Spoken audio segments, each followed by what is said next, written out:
learners, welcome to E-Shiksha Wise. Today we are going to study the conjunctions.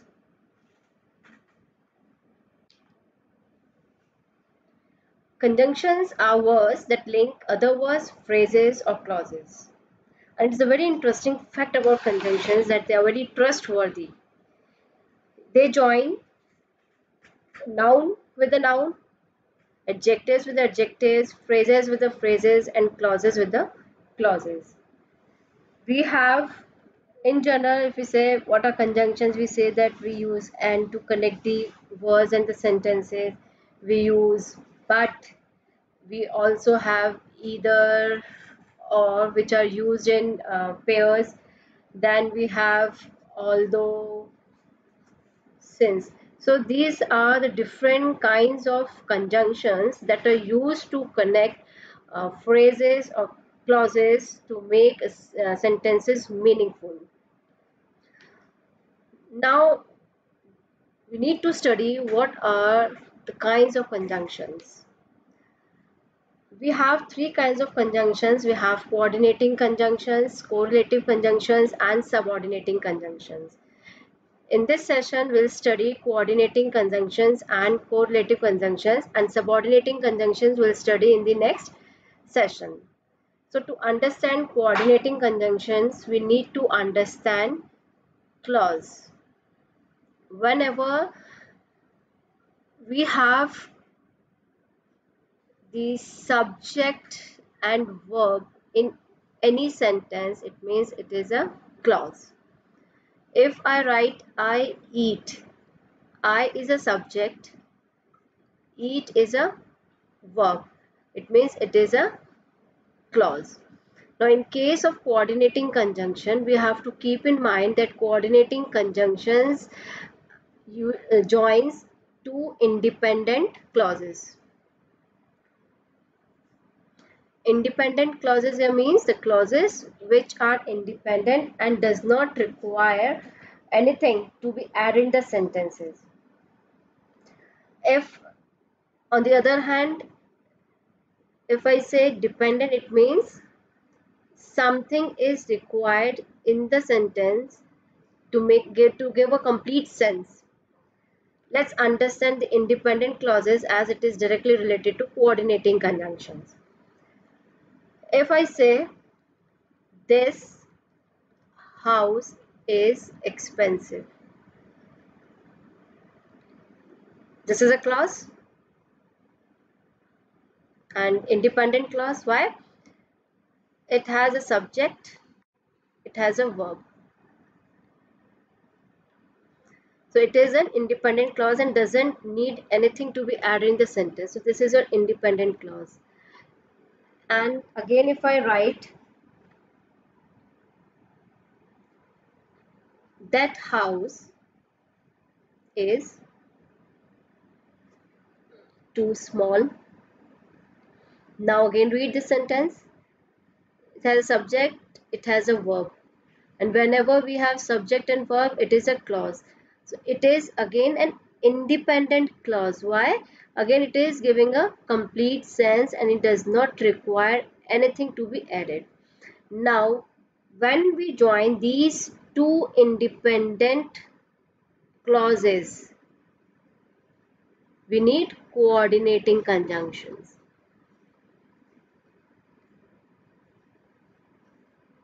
See, if I say this house is expensive,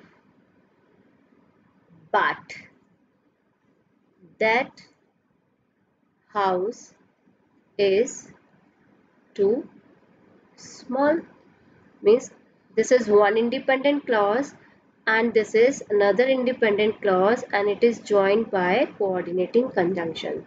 So to understand coordinating conjunction, you need to understand the clauses. So here we have studied that clauses, there is only one condition, that a clause must have a subject and a verb, and if that subject and verb combination is giving a complete sense, it means it is an independent clause. And if that subject and verb combination in a sentence is not giving a complete sense and requires something else to be added in that, it means that is a dependent one.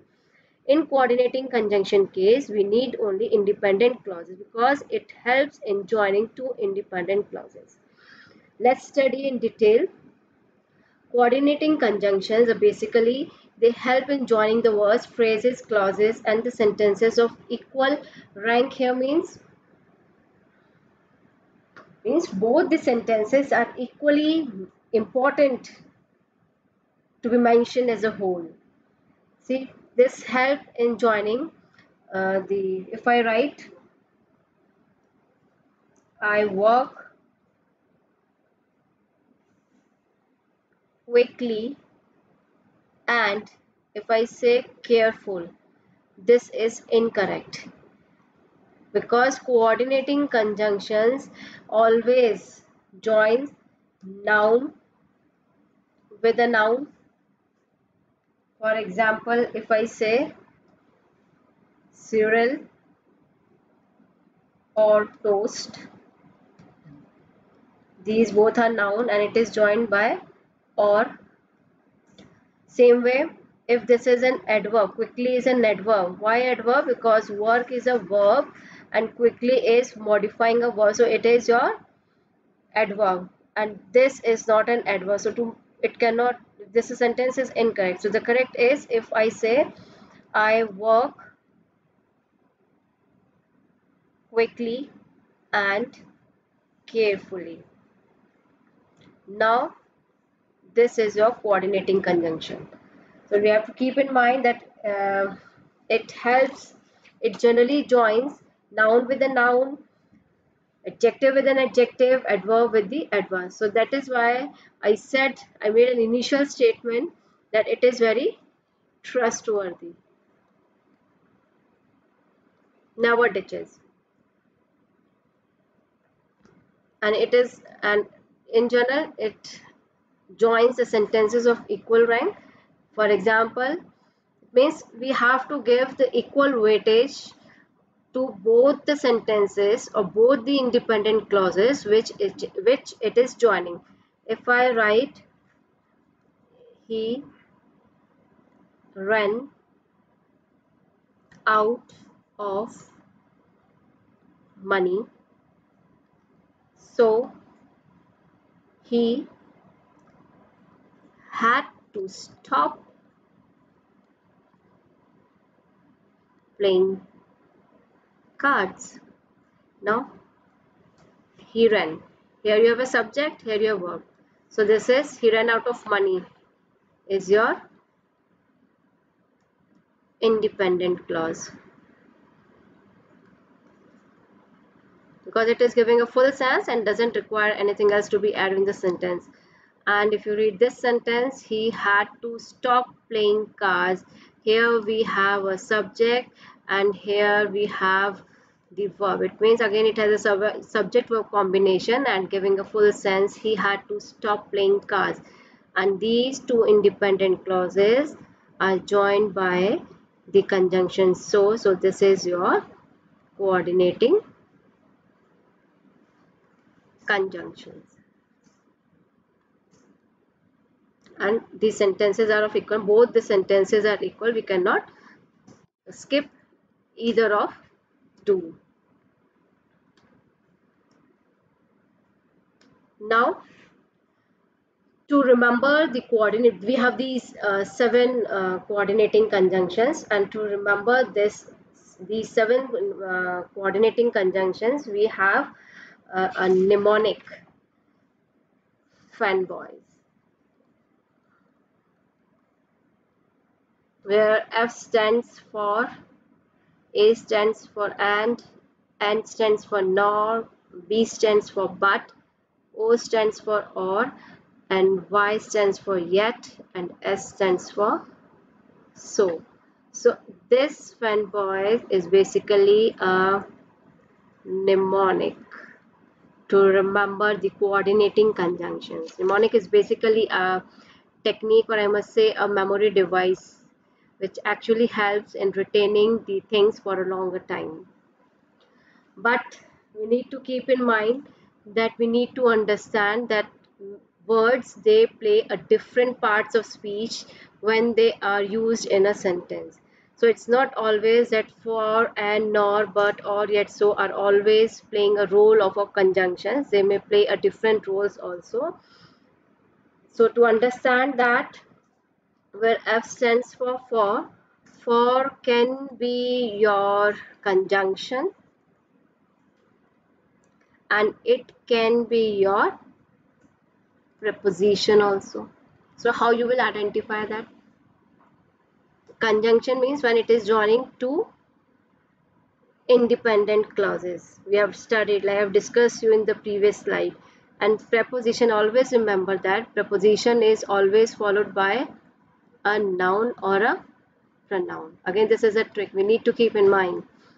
Now let me explain you how for is used as a conjunction and for is used as a preposition. If I write, I'm giving you the sentence, Ram bought a gift for Neha. Now here this for is not joining independent clauses. Here it is coming before Neha and Neha is your noun. So when the word coming before a noun is relating something, then it is your preposition. So here for is working as a preposition and not as a noun. Same way with the and nor. For example, let's see, like but can be your conjunction, but can be your preposition also, but can act as your noun also. Conjunction, if it is joining, it is working as a coordinating conjunction when it joins two independent clauses. If I say he stumbled but didn't fall. So here but is a conjunction because we don't have any noun before it, so after it. So this is a conjunction. And if I write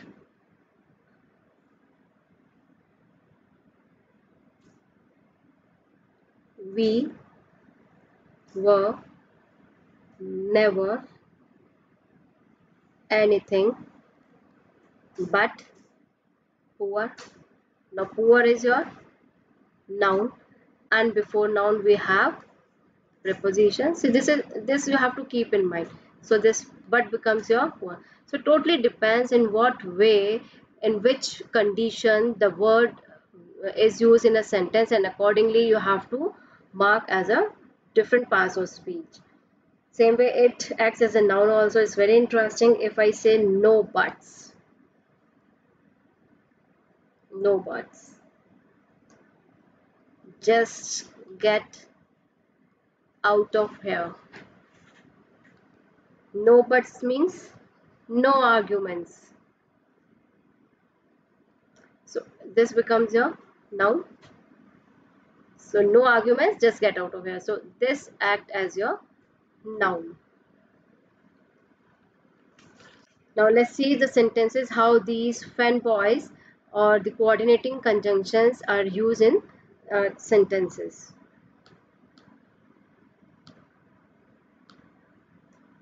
I had to waste a drop of gas for it is very expensive. Subject verb, subject verb.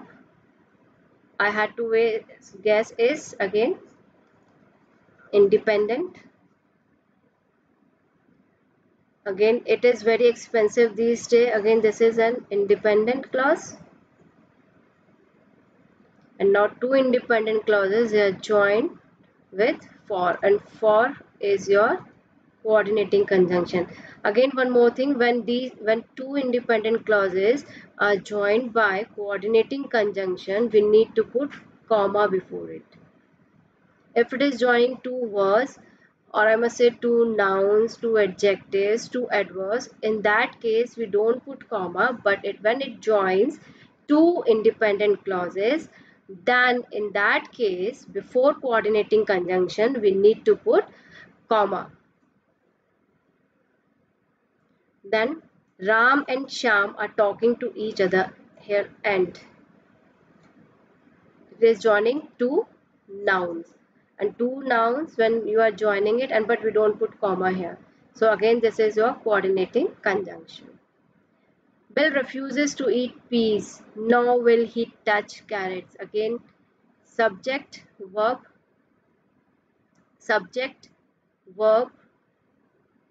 joined by coordinating conjunction, and we put comma. I wanted to go to the market, but Lara refused. I is a subject, wanted go, subject verb, Lara refused, subject verb, again independent clause. This is also independent. Lara refused, it's okay. Subject verb is giving a complete sense, doesn't require anything, and it is joined by but, coordinating conjunction, and these are the two independent clauses. So in this case we use comma. You can eat your cake with a spoon or fork. Again, spoon or fork, these are noun and they are joined by the coordinating conjunction or. I haven't read the book yet, I already know the ending. Again, subject, verb, subject, verb. I haven't read the book. Again, this is an independent clause. I already know the ending. Again, it is an independent clause, and these two independent clauses are joined by yet, and we put comma here. So this is your coordinating conjunctions. The weather is not so good, so we don't go out for the picnic. Subject, verb, subject, verb.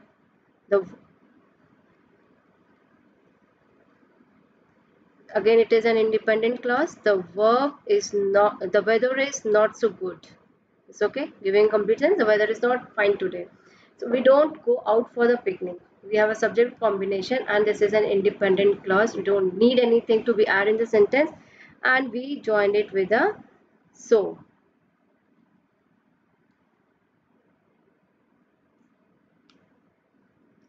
Now the next is your correlative conjunctions. Correlative conjunctions are used in pairs, or you must say it connect two balanced clauses, phrases, or words, and they are usually similar in length and in grammatical structure. For example, neither nor, both and, either or. Neither nor is a negative, like we talk about two people or two things, but the statement is you like to make a negative statement. In that case, we use neither nor. Either or is just the reverse of either or, the reverse of neither nor.